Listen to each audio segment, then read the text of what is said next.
समझ चाहिए तो सोशल साइंस पढ़ो और हर फैक्ट्स को जानकर अपना फ्यूचर ब्राइट करो। हेलो फ्रेंड्स, मैं हूं Urvashi Bhargav and welcome to फ्यूके एजुकेशन। जैसा कि हमने फ्रेंच रेवोल्यूशन की पूरे सीक्वेंस सीरीज को अभी तक पढ़ा, अब ये लास्ट टॉपिक है।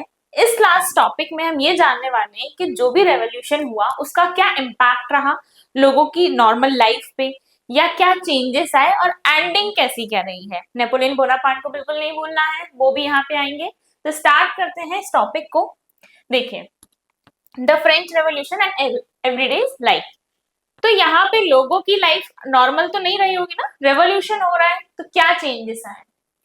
ये जितने भी इयर्स हुए 1789 के फॉलोइंग इयर्स फ्रांस में, यहाँ पे लोगों के ऊपर, उनकी जिंदगी के ऊपर बहुत बड़े बड़े बदलाव देखने को मिले। कैसे बदलाव थे? एबोलिशन ऑफ सेंसरशिप आ चुका था। अब लोग अपने अपने आर्टिकल्स निकाल सकते थे, जो वो कहना चाहते थे वो कह सकते थे। कब हुआ ये? After the storming of the Bastille in the summer of 1789। 1789 में जो स्टॉर्मिंग हुई थी बेसाइल पे, उसके बाद से ही सेंसरशिप को एबोलिश करने की बात रख दी गई थी और वो हो भी गया था।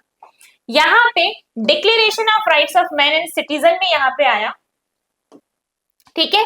और यहाँ पे freedom of speech and expression को भी एक नॉर्मल राइट की तरह रखा गया। मोनार्की के रूल में लोगों के पास अपने ओपिनियंस को एक्सप्रेस करने का भी राइट नहीं था। बाद में ये एक declaration of rights of main and citizen के बाद ये बहुत इंपॉर्टेंट और नॉर्मल राइट की तरह उभरकर सामने आया। कौन सा? Freedom of speech and expression. कि भाई आप जिस नेशन में रह रहे हैं वहां पे आपको जो राइट्स बोलने के हैं वो मिलने ही चाहिए। नेक्स्ट हम क्या देखने वाले हैं? फ्रीडम ऑफ प्रेस भी उनको मिली। यहाँ पे क्या हुआ? That opposing views of events could be express. पहले लोग डरते थे, मोनार्क के टाइम तो और डरते थे, वो अपने व्यूज ओपनली नहीं रख सकते थे, बट उन्होंने वो भी किया। हमने देखा था नेशनल असेंबली। यहाँ पे भी फ्रीडम ऑफ प्रेस जो था वो अब कॉमन हो चुका था, वो अब आ चुका था। लोग अपने व्यूज अगर किसी पॉलिसी के रिगार्डिंग वो उसके अपोज में है, उसके अगेंस्ट में है, तो वो अपने व्यूज को इजीली एक्सप्रेस कर सकते थे। Play, songs and festive procession जो थे ये काफी ज्यादा लोगों को अट्रैक्ट करते थे। जैसे कि काफी ज्यादा इन्फॉर्मेशन इजीली लोगों को समझाने के लिए हम देखते हैं ना, कुछ सॉन्ग्स के थ्रू दी जाती है, कुछ छोटे छोटे प्लेस परफॉर्म किए जाते हैं। तो वैसा ही यहाँ पर भी हुआ। अब ये पिक्चर आप देख रहे हो, ये पिक्चर जो है ये एनोनिमस प्रिंट है 1790 का, जिसमें पेट्रियोटिक फैट रिड्यूसिंग प्रेस है। ठीक है, ये एक एनोनिमस प्रिंट है। यहाँ पे आइडिया ऑफ जस्टिस को टेंजिबल फॉर्म में दिखाया जा रहा है। यहाँ पे ये जो राजा है इनको इस मशीन में डाला जाता है और जब ये इस मशीन से निकल कर आते हैं तो ये फिट हो जाते हैं। मतलब कि पहले अपने हिसाब से चल रहे थे, अपने रूल्स रेगुलेशंस लोगों पे लागू कर रहे थे, फिर एक मशीन आई, ठीक है, उस मशीन में इनको डाला गया। ये सिर्फ एक प्रिंट और पिक्चर है, ऐसी कोई मशीन नहीं थी। एक प्रोसेस को एक्सप्लेन कर रहे हैं वो एक पिक्चर के थ्रू। फिर ये यहाँ से जब निकले तो एक हेल्दी फॉर्म में आ गए। हेल्दी फॉर्म में मतलब पहले जो इनकी चीजें थी कहीं ना कहीं लोगों के लिए अनफेयर प्रैक्टिसेस की तरह सामने आ रही थी, बट बाद में लोगों के एक्शंस की वजह से ये कैसे हो गया, ये देखिए हेल्दी हो गए, ये फिट हो गए। तो ये पिक्चर कुछ इस तरीके से एक आइडिया ऑफ जस्टिस को टेंजिबल फॉर्म में दिखाने की कोशिश की गई है।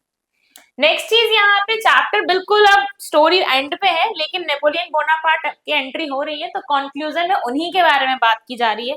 कैसी बात की जा रही है? देखिए, ये है नेपोलियन बोनापार्ट, ठीक है। 1804 में इन्होंने खुद को एम्परर ऑफ फ्रांस घोषित कर दिया। क्या बन गए? वहां के राजा बन गए। इन्होंने क्या किया? बहुत ज्यादा जो फ्रांस के आसपास की कंट्रीज थी उनको कैप्चर करना, ठीक है, उनको कॉन्क्योर कर लिया, उनके ऊपर अपना राज स्थापित कर दिया। इन्होंने वो खुद के बहुत सारे किंगडम्स बनाए और खुद के ही फैमिली मेंबर्स को उनमें प्लेस करना स्टार्ट कर दिया, जिसमें आउटसाइडर्स को मौका ही ना मिले कि वो वहां पर आए, बैठे, राज करें, अपनी किसी पॉलिसी को अलग से स्टार्ट कर पाए। फैमिली मेंबर्स को रखने का मुद्दा एक ही था या मोटिव एक ही था कि लोग इनसे कनेक्टेड रहेंगे और कहीं ना कहीं वो इन्हीं के हिसाब से चलेंगे। लास्ट में अगर हम बात करते हैं, नेपोलियन ने खुद को मॉडर्नाइजर ऑफ फ्रांस का टाइटल दिया था। मतलब फ्रांस की दशा दिशा दोनों को बदलने का जितना भी क्रेडिट था उन्होंने खुद को दे दिया था, खुद ही, ठीक है। उसके बाद यहाँ पे क्या बताया जाता है, ये इन्होंने बहुत सारे लॉज इंट्रोड्यूस किए थे। आप नेक्स्ट क्लास में बहुत अच्छे से पढ़ोगे, 10th क्लास में। इन लॉज में कुछ इंपॉर्टेंट थे, जैसे कि प्रोटेक्शन ऑफ प्राइवेट प्रॉपर्टी। ये क्या है? हमने देखा था क्लर्जी, फास्टेड, थोड़ा सा रिवाइंड होना पड़ेगा। उस स्टेट में कुछ टैक्सेस होते थे, तो ये लोग कुछ जमीन भी रख लिया करते थे, ठीक है, एग्रीकल्चर प्रोड्यूस तो रहते ही थे, बट ये लोग अपने तरीके से भी कुछ लोगों की जो जमीनें थी वो रख लिया करते थे। तो यहाँ पे प्रोटेक्शन ऑफ प्राइवेट प्रॉपर्टी को इंट्रोड्यूस किया किसने? नेपोलियन बोनापार्ट ने। यूनिफॉर्म सिस्टम ऑफ वेट्स, अब इसका मतलब क्या होता है ma'am? Uniform system of weights का मतलब ये होता है कि काफी ज्यादा जो नेशंस थे आसपास के, उनमें ट्रेडिंग हुआ करती थी। हर नेशन की करेंसी की यूनिट अलग अलग होती है, हमें ये पता है। फॉर एग्जाम्पल वेट को यूनिफॉर्म कर देने का मतलब एक ही था कि ट्रेडिंग में कोई भी दिक्कत ना हो। फॉर एग्जाम्पल हमारे अगर 1 kg में 1000 ग्राम है, तो दूसरे अदर नेशन में जो भी चीजें यूनिवर्सली एक्सेप्ट कर ली जाए। तो यहाँ पे काफी ज्यादा लोगों ने इनको वेलकम किया और इनको बोला एज अ लिबरेटर। ये एक आजादी दिलाने के एक तरीके से मसीहा की तरह आए फ्रांस में, जिन्होंने लोगों को फ्रीडम तो दी ही, but his army viewed as invading force. पर धीरे धीरे इनकी आर्मी को एज अ इन्वेडिंग फोर्स की तरह देखा जाने लगा, क्योंकि नेपोलियन बोनापार्ट एक हिस्से तक नहीं, बहुत ज्यादा आगे तक जगहों को कैप्चर करने लगे थे, ठीक है। फाइनली बैटल ऑफ वाटरलू हुआ, Napoleon Bonaparte and with Prague countries. इनके बारे में भी हम नेक्स्ट क्लास में जानेंगे। प्रूशिया, रशिया एंड ऑस्ट्रिया, ठीक है, ब्राजील। 1815 में, जिसमें नेपोलियन बोनापार्ट जो थे वो बुरी तरह हार जाते हैं, वहीं से इनका साम्राज्य खत्म हो जाता है। चैप्टर तो खत्म हुआ, पर चैप्टर सिखा के क्या गया? चैप्टर ने बोला idea of liberty and democratic rights जो थे, ये पूरे फ्रेंच रेवोल्यूशन के इंपॉर्टेंट पॉइंट्स थे। याद रखना है, idea of liberty and democratic rights, ये दोनों की ही इंपॉर्टेंस हमें सिखाई फ्रेंच रेवोल्यूशन में। इसके अलावा ऐसा नहीं होता है कि किसी एक नेशन में कोई एक्टिविटी हुई और दूसरे नेशन पे उसका इम्पैक्ट ना पड़े। हमारे यहाँ भी सेंस ऑफ यूनिटी या इंडिपेंडेंस या एक रिपब्लिक स्टेट की मांग यहाँ की ही एक झींक की कोई पुकार थी, यानी कि यहीं से वो चीज आई थी कि हमें भी ऐसा करना चाहिए, जिसमें राजा राम मोहन रॉय और टीपू सुल्तान एक ऐसे एग्जाम्पल्स हैं जिन्होंने इंडिविजुअली इन रिवोल्यूशनरी फ्रांस में जो एक्टिविटीज हुई उन पे एक्शन या उनके आइडियाज पे बात की थी। राजा राम मोहन रॉय उनमें से एक थे जिन्होंने नए यूरोपियन थॉट्स जो स्प्रेड हो रहे थे उनके बारे में बात की, और उन्होंने अपनी इमेजिनेशन भी वहां के देखकर बताई थी कि कैसी थी। वो सोच सकते थे, बात नहीं कर सकते थे, नथिंग एल्स, बट उन्होंने जुलाई रेवोल्यूशन के बारे में फ्रांस 1830 में सुना था। July revolution is nothing, series of revolution जो थी, अलग अलग जगहों पे जो रेवोल्यूशन हुए थे उस टाइम पे, उसी को जुलाई रेवोल्यूशन बोला गया।